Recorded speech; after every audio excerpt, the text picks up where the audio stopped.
Well, it's about time, but finally, the United Nations has called out China for its abhorrent treatment of the Uyghur Muslims in the Xinjiang region of China. Better late than never. Indeed, fascinatingly, the Human Rights Commissioner, Michelle Bachelet, who released the report, had only 15 minutes left of her 4-year term, which tells us something. The UN has alleged serious human rights. China's objected, said, oh, no, this report's all wrong. But the UN is citing accounts of torture and other forms of inhumane treatment in the region between 2017 and 2019, which we know persists. Joining me now is the president of the Australian Uyghur Tangritagh Women's Association, Ramila Chaniesheff. Ramila, it's lovely to see you again. How are you? Thank you very much for having me. I'm well, thank you. How are you?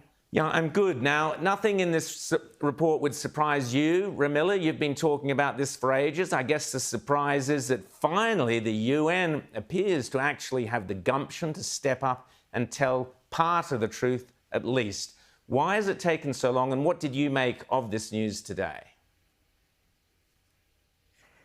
Yes, it was the 11th hour that it was released before Michelle Bachelet's departure. Her tenure had ended. The report just gives a little bit of backing to all the credible reports that have come out over the years.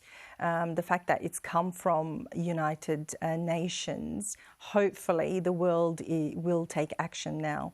It's the same things that we've heard. It's the same stories that we know from our families, our friends back home, and credible report after credible report has come out.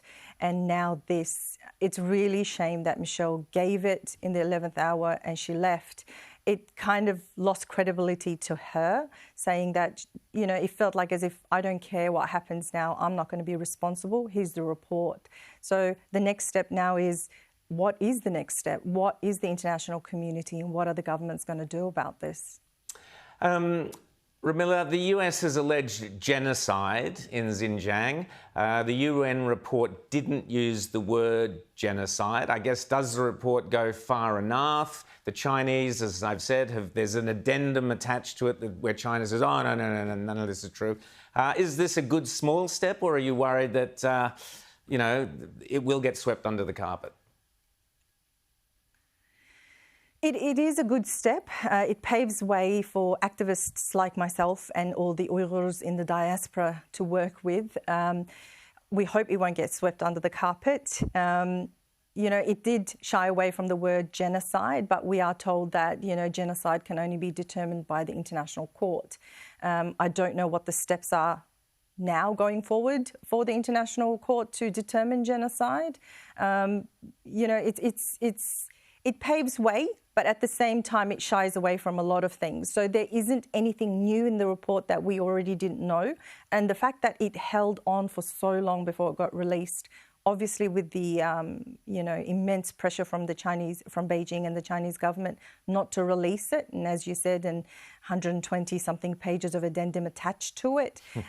We know what those reports are. And I'm not going to read that report because I want to focus on the important key issues here and what we can do to ensure that this genocide is stopped. And US did determine genocide. Unfortunately, no other government has done it, but a lot of parliaments have. UK, Canada, the European Union, Czech Republic. So we need to, and amongst others, so we need to work with these governments and others now that they've seen the report. What is the next step? How are you going to hold China to account? And how are you going to ensure that genocide doesn't, continue and these crimes against humanity is stopped and stopped now? Ramila, while I've got you just briefly, is there any way people can help your organisation? Anything you'd like to say?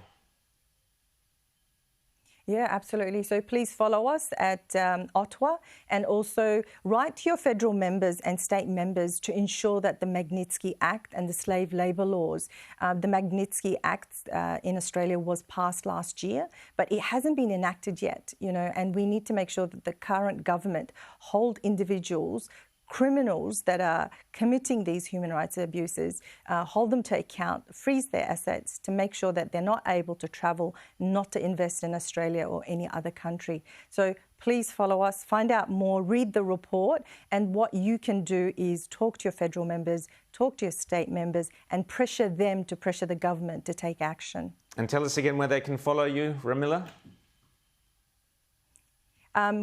We can be found at Ottawa on Instagram, and Uyghur Women AU in Facebook. So all our information is there, public on Facebook and Instagram.